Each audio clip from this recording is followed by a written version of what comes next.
Good morning. It's brew day at Wheatlow Brewery. It's bright and early on an autumnal morning.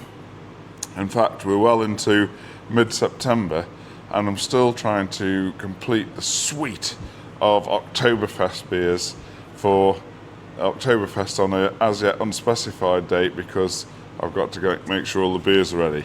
This is the last one, the fifth one, and inspired by a recent trip to Vienna. We drank a lot of a beer called Zwickel over there. The style is Zwickel, and it's basically an Austrian word really for a Kellerbier.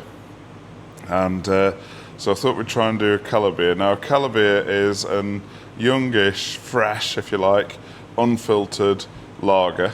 So it tends to be a little bit hazy. And the style guidelines on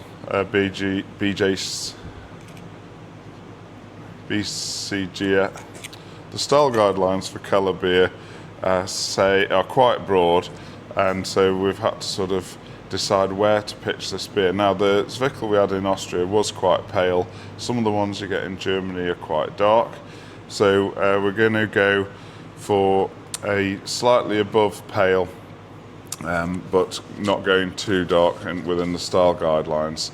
So that means we're going to, and because we want to do the Austrian style of Kellerbier, we're definitely going to use Vienna malt in it. So the malt bill for this particular beer is 43% Weyermann's floor malted Pilsner malt, 35.7% Vienna malt, and the Vienna malt should give us a bit of honey, a bit of breadiness, maybe some biscuitiness. And then we're going to put a bit of Munich 2 in there, which is 8.9%, and Munich 3 as well, to layer those Munich type flavours of caramel, biscuit, and give the beer body as well.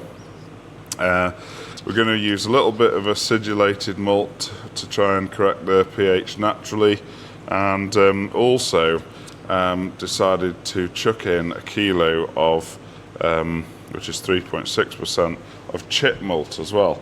Bit of an unusual ingredient for this, but it's a malt that adds super head retention but doesn't clear very well. Now, I have used this in a standard lager before called Crispy Boy, and it does give amazing head retention, but it took ages to clear. So perhaps fighting against nature, putting it in a clear beer, but I thought in a Kellerbier we can probably get the best of both worlds, because it might actually preserve the haze, which may or may not drop out reasonably quickly with the yeast we're using, and of course it will also help us with the head retention. So that's my rough plan. I've made this recipe up, so it may well just be a learning experience, but we'll see how we get on. I'm going to use W3470 again as the yeast. I could have used S189, and I could have used some kind of Bock yeast or something for this beer, but because I trust W3470 and we need to get this ready quickly, then I'm going to stick with it and ferment at the higher end of the range under pressure to try and get this ready in, let's say, 2 to 3 weeks. Might be pushing it a little bit. So I'll come back to the hops later. Water profile is just steady. I'll put it on the screen here, but a little bit higher sulfates to chloride, and a bit of chalk and bicarb in there as well. And this is a sort of Dortmund style water, I think it is, that we've used before, and again we trust. So everything's ready here. I've got all the malts, got the water salts measured out last night. It's bright and early now, sun's just coming up, and we're going to have to do a decoction mash again, aren't we, really? I can't do it on the others and then not do it on this one, and then sort of say it's a fair comparison. So we'll do a decoction mash, so it'll probably be a longish brew day. I'm really excited about this beer, and I'm excited about the Oktoberfest, because we're going to, what I'm aiming for, quite a balanced portfolio of beers that will suit every drinker. There'll be, something for everyone. So The first one we did was the Fest beer, or Hellas export type beer. In other words, a 6%-ish clear, golden, and lovely beer with the sort of Bavarian meadow aromatics and everything. That's tasting nice out the bright tank. Tried it last night. We've also done a Märzen, Lance Blackman's recipe. Lovely malty caramel, bready, wholemeal bread, that kind of thing. That will suit people that aren't sort of hot fanatics. And then we've got a delicious Weiss beer that we did on the Union set, full of cloves and banana flavours, all derived from the yeast. We've got the Dutch lager, which is crisp and hoppy, so it's going to be different to the Fest beer. It's going to be more crisp, more hoppy, more bitter, and that will be appeal to those who like that kind of beer. And this one will just hopefully fill a nice little gap where you want something fresh tasting, a little bit of haze, big frothing head. Just delicious. So they're all strongish. I think the weakest one is probably going to be the Dutch lager at about 5.5%. So could make for a good night.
So we're going to do the first rest at about 52, 54 degrees on this, and then we'll just warm it up by decocting it, i.e. taking some out of the mash, putting it in a saucepan, boiling it up like we've done before. When I first started brewing in a bucket, wrapped in a sleeping bag for a mash tun, if I wanted to do a step mash, then this is what I'd have to do basically.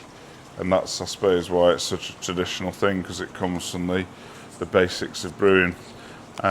Because if you wanted to have a step of, say, 54 on your mash, and then you wanted to warm it up to 65, all you can do is scoop some out and heat it up in a saucepan, and you may as well boil it because that's as hot as you can get. Stick it back in and it helps raise the temperature of the mash. The only other way would have been to just add boiling water, but then you're just watering it down, aren't you? So I don't find it all that much of a chore really. It's not quite as easy as not doing it, but it's pretty natural and traditional. So, and the smells alone make it worthwhile doing.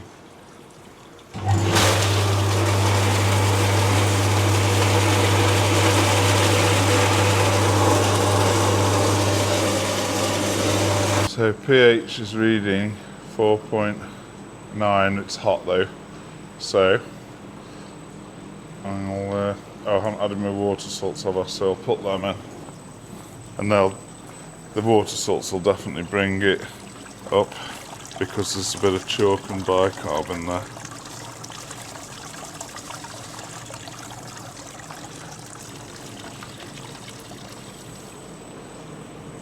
So I'll just cool this down, see what it comes out at. Right, there we are. 5.2 at room temperature, just from the malt and the water salts. So very pleased with that. Normally I have to adjust it, but 5.2 is what I usually aim for. So that acidulated malt's great stuff, really, isn't it? Normally I add lactic acid to acidify the malt, but obviously if you're German, according to the Reinheitsgebot, I'm not sure if that's allowed. So you can either add sour gut, which is a sort of malt-derived sour goo, I think, or you can use acidulated malt, which is in a way similar but dry, and it's worked quite well. I also use it in the Boddington's recipe, the Gulu recipe that I do. So very pleased with that. I'm going to get some into decoction straight away. There's plenty in there to enjoy the rest, the 54-degree rest. So it's because I've got limited saucepan capacity, I need to start heating it up straight away, I think.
Here it is, bubbling away on the decoction, and as seems to be becoming traditional, I'll try and describe the smell.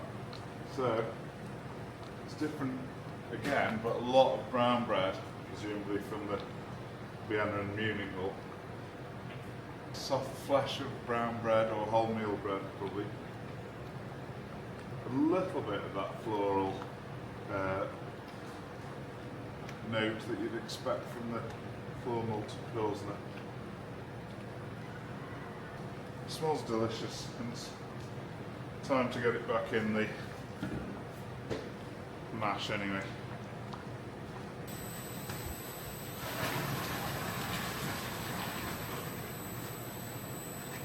So let's go for the same again.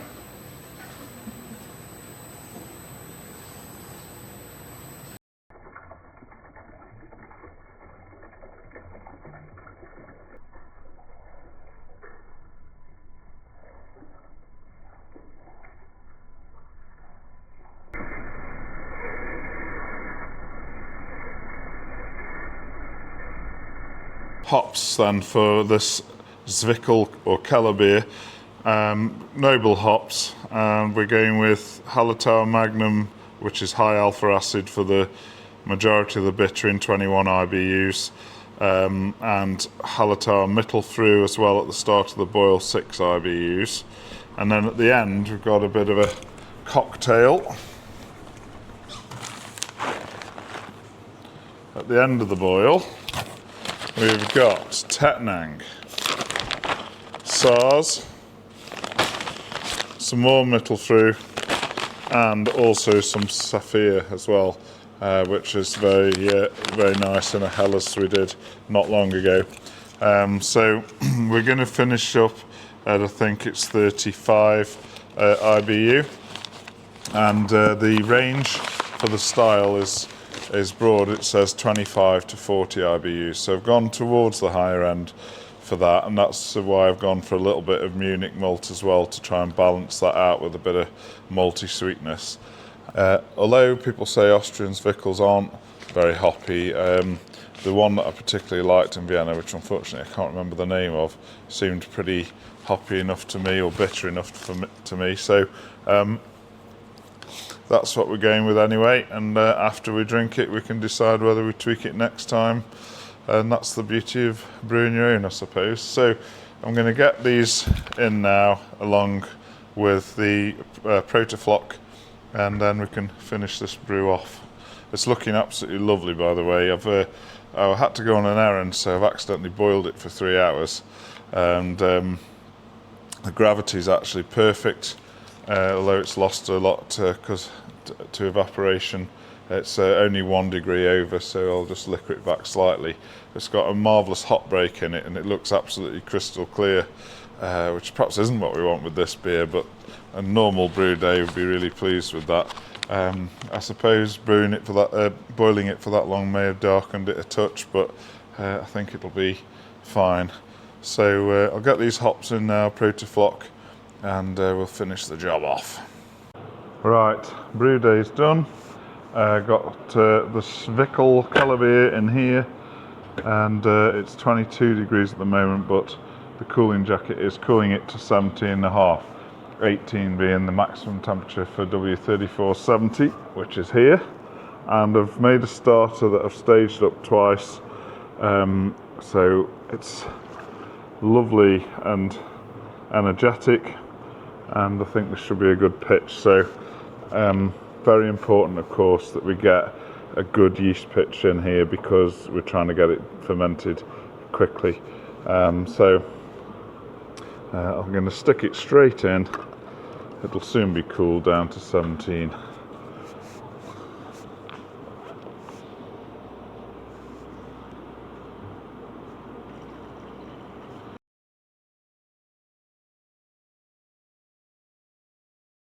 Right, just popped in to do a couple of routine checks on 2 of the beers for the Oktoberfest. I've got the brand up in here and the Zwickel in here, the Kellerbier.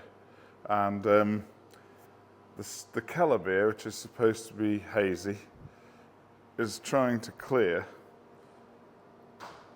I've added nothing to it, and the beer that I want to be crystal clear seems a mile off. So it's all the wrong way around.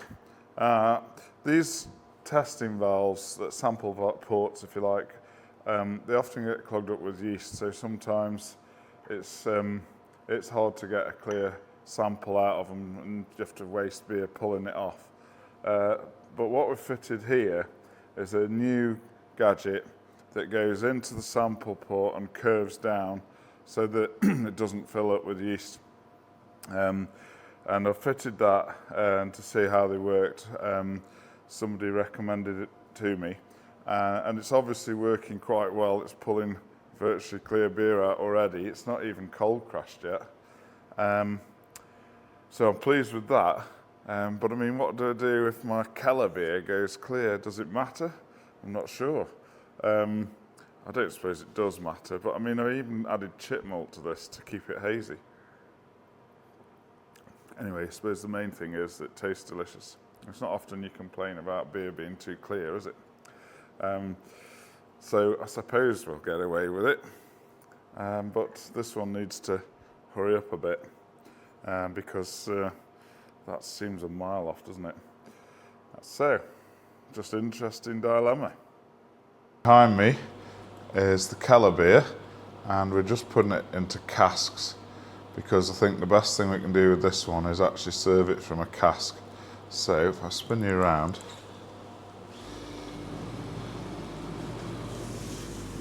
just filled that one, and it's got a bit of life to it, and this one's just slowly filling now, so we've got 3 casks.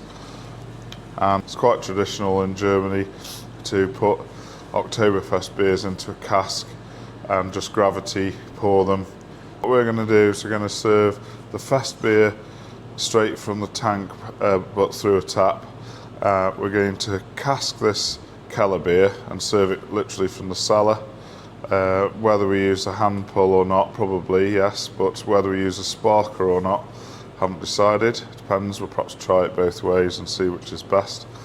The Märzen is already kegged. Pilsner is kegged, and the Schneider Weiss, the Weiss beer, is also in kegs. But I just definitely wanted to have at least one cask version of this beer to give that smooth texture, and I think Kellerbier is a really good candidate for it because it's traditional to have pretty low carbonation.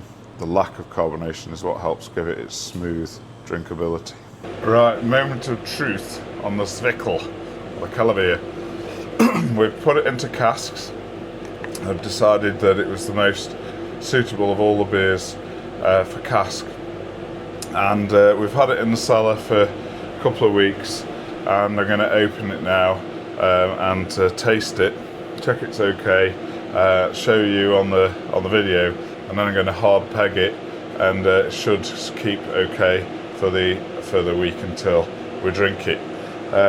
So I'm going to be extra careful about the hygiene for that reason, so just making sure we sanitize everything, and I'll see how we get on with this. Smells nice.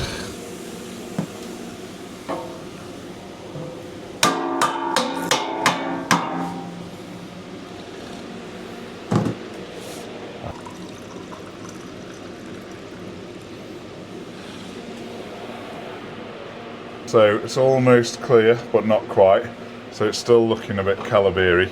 I was actually a little bit worried that it might clear, and that therefore, it wouldn't be very Kellerbier-y. Tastes pretty good as well. It's a bit of a mixture between,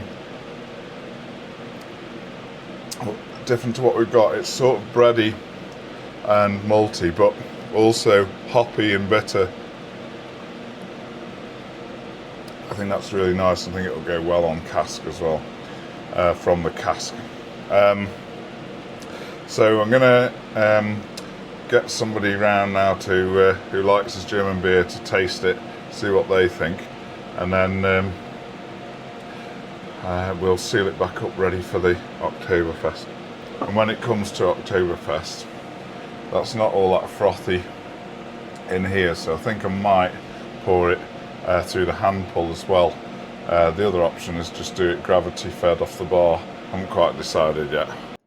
So here we are, pouring the Kellerbier straight from the cask, just gravity fed through this pouring attachment on the tap, and it is carbonated, but it's sort of cask level of carbonation, so we're not getting a particularly big frothing head. So this is leading me to conclude that this beer is going to be better poured through the hand pull and the sparkler in order to give it the head it deserves, which I think the chip malt in it will really help the head to stick around and help a good thick creamy head. So that's what we'll do. And now we're going to go over to the tap room and taste this with James Juros, who is a seasoned Oktoberfest. So this is the Kellerbier. It doesn't look that appetising, I must admit. I've just poured it gravity feed straight from a cask. And I do think that I'm going to put it through the hand pull on Oktoberfest. Right. So I think then it'll have a lovely frothing creamy head. But I don't want to put it through the hand pull now because I've got to seal this cask up ready for then again. So You're worried you're going to finish it before Oktoberfest in a week? Well, that's it, certainly easily done, but I was thinking I need to save it. Right, okay. And how much have you got? I've got three 9-gallons of that one. Right. But that's one of 5 beers, obviously. Not excessive at all. We get to try it straight away. Brilliant. Okay. Oh yeah, supposed to smell it, look at it. So I was worried it's going to go clear, but it is quite hazy. But it's almost starting to clear. Remind me of the history of Kellerbier. So Kellerbier is a traditional German unfiltered, unpasteurised lager, meaning cellar beer, that is cloudy and has a rich, full-bodied flavour from suspended yeasts and proteins. Originating from the cool cellars of the Franconian region in Bavaria, it has a rustic character, creamy mouthfeel, and is often served fresh from the keg. This style was historically important before modern refrigeration, but still popular today. So basically, it was people that were too impatient to drink, wait for lager, so they drank it cloudy from the tank. That's ideal for you, then. So on the smell then, it's got, I'd say, like a breadiness and perhaps a yeastiness, malty sort of flavours, maybe a bit fruity as well. Definitely malted. Not really on the fruit, but I love these sort of unfiltered, unpasteurised beers. It's when you say it, I don't know, it just makes it taste better somehow. I can't quite put my finger on it, but yeah. So it's got quite low carbonation because it's from the cask. Probably a bit lower than you get in Germany, but I think once we put it through the hand pull and it'll have a creamy head, then I think it will look the part as well. That's what I'm hoping. But it's very easy drinking, isn't it? Clearly. Was I meant to sip it? Sorry. Yeah, very good. Very good. And this is also, this might be popular on Oktoberfest because it's the weakest beer. I forgot the lights. Yeah, so the other thing about this beer is that of the 5 Oktoberfest beers on the night, this is the weakest one. It's 4.8. All the others are almost around about 6. So this one might prove popular if people spot that. I don't think anybody will spot it. Are you worried about the fact that most of your beers are 6% and... Yeah. Yeah. Because we're British, we're just not used to it, are we? You can't regulate how much you drink. It's just there's a certain pace you drink at. I have made one concession, and that is to not have litre glasses because it's 5 beers. Yeah. So hopefully, if they come in time, you're going to get some that shape, but half litres. How many do you order? Well, 140 something. No, it's very good. You've got to be pleased with that. Yeah, I'm quite pleased with it. It's, I'm a bit disappointed that it doesn't look very frothy here because... yeah, especially as you're wearing the hat. Because, It says frothing in, but yeah, okay. But when I was pouring it from the uni tank, it had a really thick, creamy head. And it's got an ingredient in it called chip malt, which is notoriously good for head retention. Right. And so I do think that when we do put it through the hand pull, it's got a nice head. I think it will stick all the way down. That'd be nice, but it's not going to affect the flavour surely that much. No, I wouldn't have thought so. And that is nice, isn't it? It's I've super. accidentally drank mine. Well, I've had a few of these in Germany, and that's bang on. Brilliant. Absolutely. I might have to just have a refill. Do you have a refill? Yes, one second. So you've actually been to Oktoberfest, I think, haven't you? I can't remember how many times. The first time, I got a little bit overexcited the night before and I had rather too much to drink, and I was in no fit state to go to Oktoberfest. Really didn't want to go, which is a shame because I'd really gone out of my way. In fact, I decided to go last minute. Couldn't get flights to Munich, so I had to fly to Cologne, and Cologne and Munich aren't that close together. Really. No. So it's basically a day and a half driving there. I got to Munich, had a skinful, met a friend out there, and it's amazing though what a litre of beer can do to you, because I was about a third of the way through this litre, a massive beer, and I felt all right again. It was a bit worrying really because... An elixir.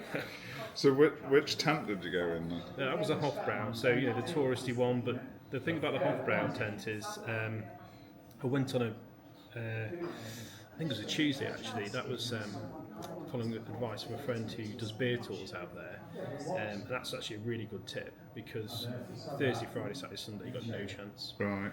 I mean, he's drinking beer at sort of 10 a.m. on a Monday morning or Tuesday morning. Not many people, well, actually a few thousand actually in this tent with it. And so when you go in the Hofbrau tent then, Yeah. do they just offer you a fast beer or is there a choice of beers? They'll do a fest beer. You can't get the standard Hofbrau Helles. It's the fest beer, about 6%. You can get Weiss beer, and you can get Radlers. But if you try and order anything less than a litre of beer, you are ridiculed by the person serving you and made to feel very silly. So, and never ever ask for wine. Never do that. There is a wine tent, but yeah. But the Hofbrau is really good. It's very impressive. There's hops hanging from the ceiling, and it's very well decorated. And the atmosphere, even when it's half full, is just incredible. The Hackper Shore tent is really good too.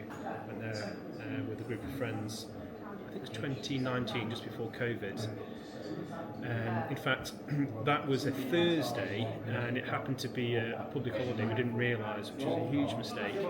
So we arrived at 10 a.m. in the morning, got this last table in this tent, 6,000 other people, the last table. It was only free because it was dripping with water, it had been raining. And we said, you know what, we'll have one, we'll move on. And at 7 p.m. we were still there.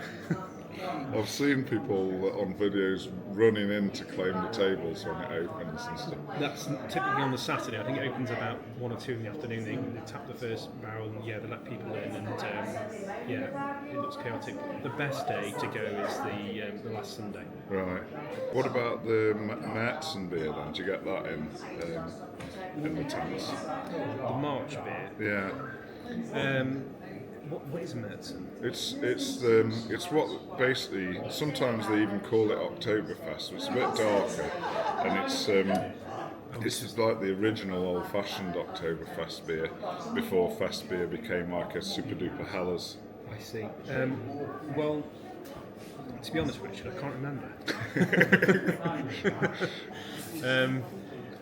Märzen, the term Märzen, yes, I know it's ringing a bit of a bell. They do sort of advertise that outside of the beer festival. I'm sure there are tents that do it, but now it's all about the sort of very clear, pale Helles beers, normally around 6%. Yeah. And I'll be honest with you, I'm not a massive lager drinker.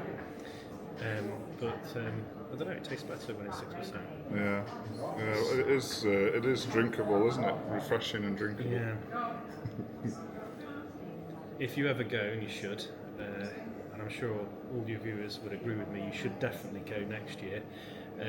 You'll surprise yourself with how much you can actually drink. It is. Really? I'm a little bit scared, you see, when people talk about starting at 10 in the morning and 6% and litres. It's a litre, but then obviously there's a big foam, and of course they underfill it. And there's food throughout the day, and you do sort of, you are a bit anxious about the fact it is so strong. You do pace yourself.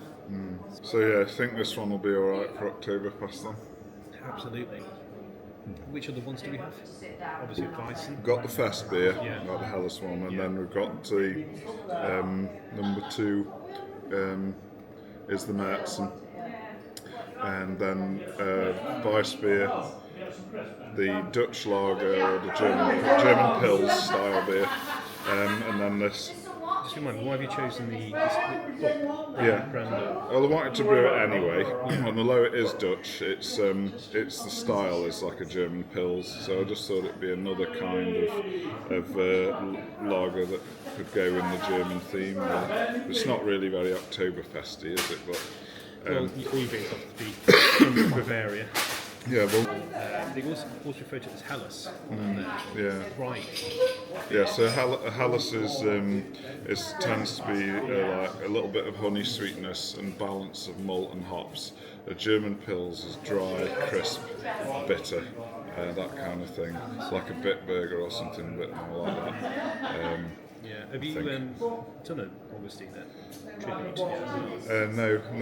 Well, although I've done a fast beer, but I did just make the recipe up along those lines. But it's. I think you should definitely do an Augustine. Again, Well, the Helles. The Helles. Not a massive lager drinker, but that's the best one I've ever had. Was that the one we had in Cologne? Yes. That was good. Yeah, they just opened that restaurant there. Yeah, it's very drinkable. Yeah. Excellent. Right, now I've got a completely different beer for you now. Okay. Now, what we forgot to mention earlier is that you first tasted my home brew in when? What year?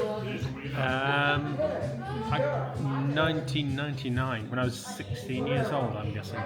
So 26 years ago, and so how do you think it's changed since then, those early days? Well, I don't want to be rude. As a 16-year-old, it's fantastic. We got free beer. Less sulphurous is probably how I describe it. Sorry. But you know what? It was, at the time, amazing. But it did put me off beer for about 10 years, and it was about 30 years old until I discovered I actually enjoyed beer again. But don't take it personally.